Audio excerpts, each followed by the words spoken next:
I did the rest of the show down here. And 30 shows after that. If you want, if you, great that night. huh? It sounded great that No, it didn't happen yet.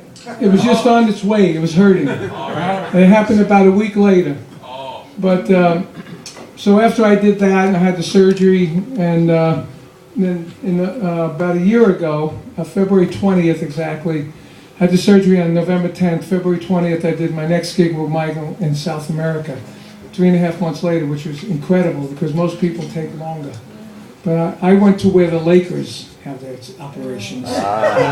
Explain. So they did a great job. So I've been keeping this down just to rest the shoulder. And also a little advice: keep all your cymbals down. My brother, you see him with those toms up here on the Heaven and Hell? He had this shoulder done. Okay, a year before me. So he was like my mentor. You know?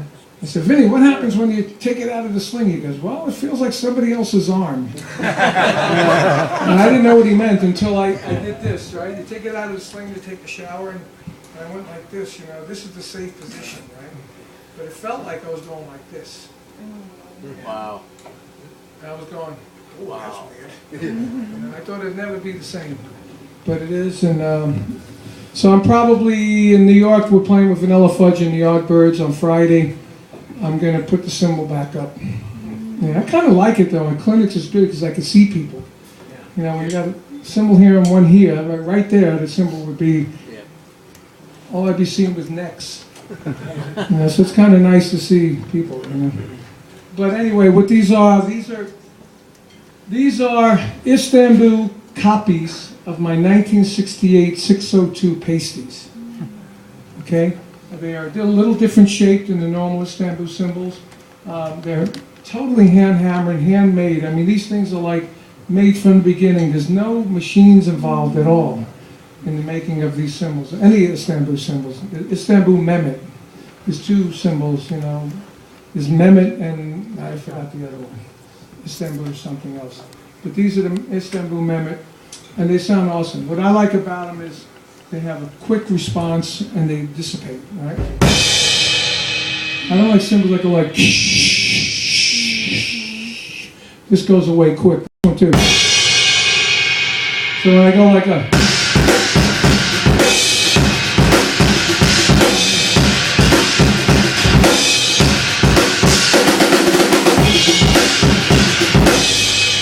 I can have melodic rhythms with it, you know, like doom ji doom doom doom ba boom, you know, and it doesn't overpower what I'm doing here once I hit that cymbal.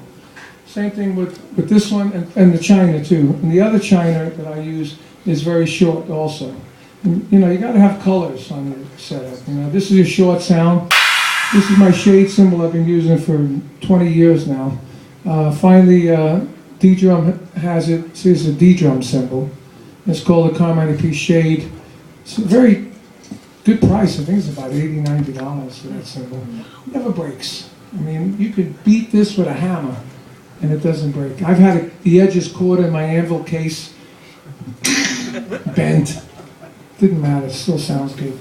So this is a short sound. This is a short sound. Now this is if you look at the inside of these cymbals, Carm, what are the price ranges for the Istanbul? yeah. Oh, yeah. Say again? What are the price ranges for the Istanbul cymbal? I You mean, know what? They're about the same as the Sabian for the same product. I don't really know the actual prices, but you go on IstanbulMehmet.com, you can see all that on there. See this, it's very raw inside here, very rugged and raw, but it sounds great, you know. Now this one I tried to make sound like a Wuhan, because I always like the Wuhan sound, you know. But fortunately, when you endorse a cymbal company, you have to endorse the cymbal company, you know. So you can't say, well, I like all those cymbals, but I want to use a Wuhan here. You know, you can't do that. So the closest you can get is say, I need something that sounds like this. And this came pretty damn close. You know, I like it trashy, I like it short. And this one here is a 22-inch ride, and it's a great sound. It's like a, if you play it this way. Nice sound, but I like this.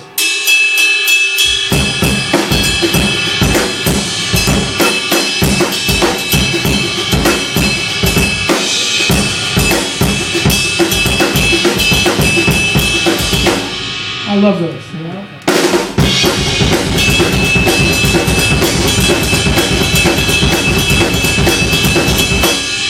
You know, again, it's not overbearing where it rings forever. But it's a 22 heavy. And when we're done, do you want to come up and just have a look at them? They're awesome cymbals. And the hi-hats are just a 14-inch medium, hand-hammered. It's quick though, you know.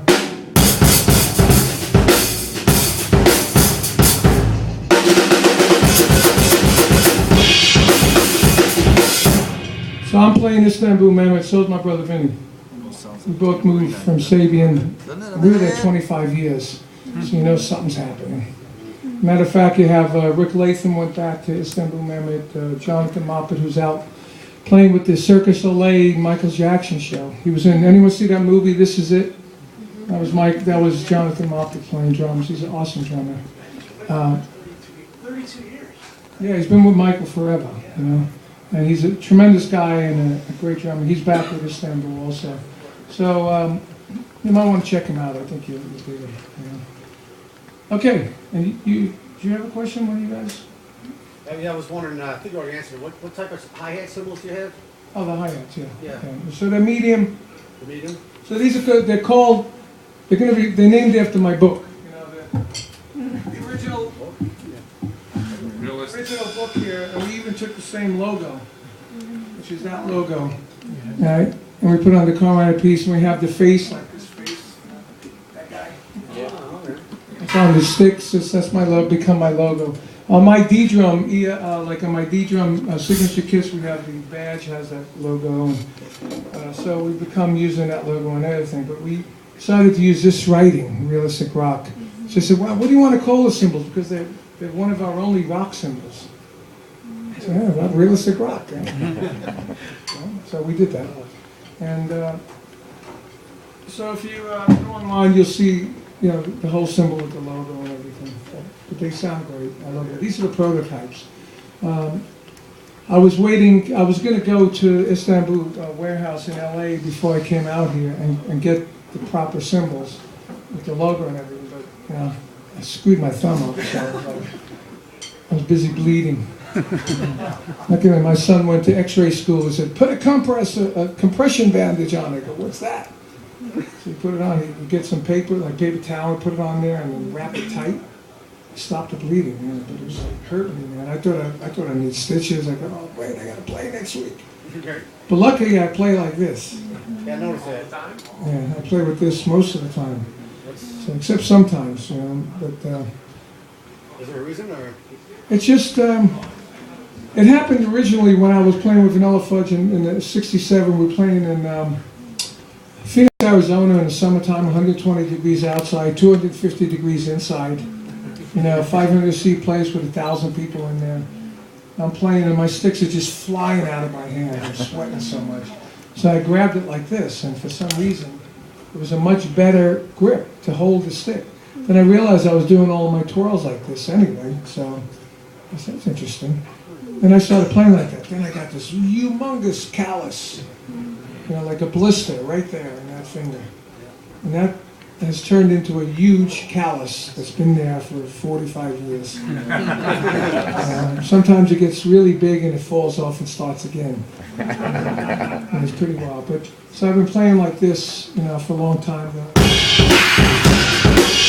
You see me sometimes, I'll be going, you know, doing like a. I almost use it as a timing thing, like for a rest, you know, and it's now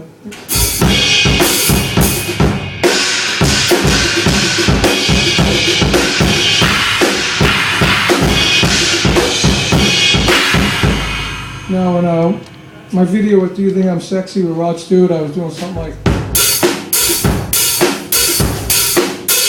So John Blackwell, you know, great drummer, has a really cool twirl like this. He said, "Man, I captured your twirl." I said, "You did?" "I don't see what you're doing is my twirl." I said, "My twirl's like this." He says, "Oh man, well I thought I was copying your twirl." He does this thing. He does a great twirl. A lot of guys are doing now. He does it this way, you know. And I was doing a twirl like this, you know, like a baton twirl they call it, you know. And I got that from Jerry Brown. And when he hit a cymbal, he goes.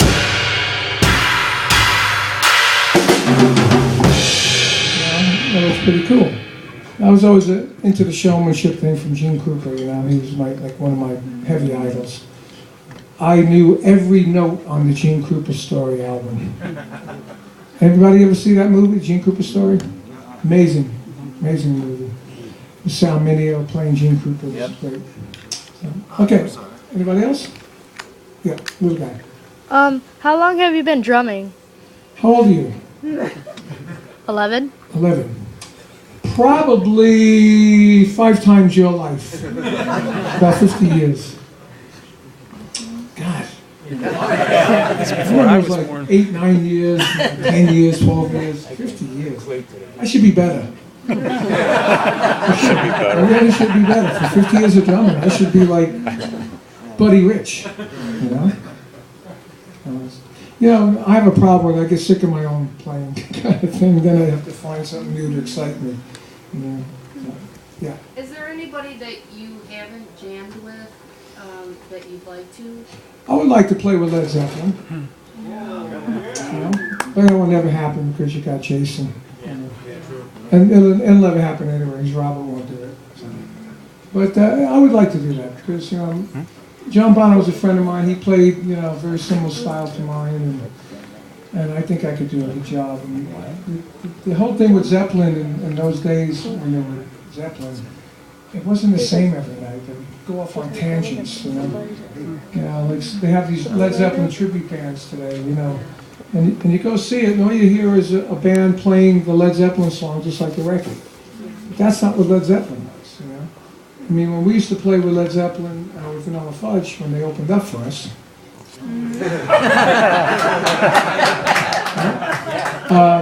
they used to go on these tangents like in How Many More Times, and Robert and Jimmy would do the bow, and Robert would do the vocal with the echoes, and John Paul Jones and John Bonham would walk off the stage, you know, and they'd be up there for 10 minutes by themselves, you know, going off on all these things that have nothing to do with the song, and then at the end, they would, you know, all come back. That was Led Zeppelin. That's what made them amazing, you know. Besides, they had some really cool songs and grooves and everything, great production, but the tribute bands just do what they think Led Zeppelin is, but that's not what Led Zeppelin is, you know. So, yeah, I would like to play with them, you know. Yeah. Did you transition into playing double bass from a single bass drum? Yes, I did. If you look at anyone ever see Vanilla Fudge on the Ed Sullivan Show on YouTube? Yeah. I had one big 26 by 15 bass drum, and that was 1960. I got that drum in 67, before I had my Ludwig endorsement. What happened was, you know, we were, come on, give me a break. When Tim Bogert had 2 dual Showman amps for his bass. Vinny had a big Marshall amp. Mark Stein, the keyboard player, had 2 Leslies with 300 watts in each one. And there I was with a 22-inch bass drum. And I said, what am I supposed to do with that? So I figured maybe bigger is louder. So I went to a pawn shop. That's P-A-W-N. You know, pawn stars, yeah. Thank you. And I saw a bass drum up there. It was like 26 by 15. It was a Leedy Ludwig bass drum, old white pearl. It was 1940s. So how much for that bass drum? $5. Wow. So cool.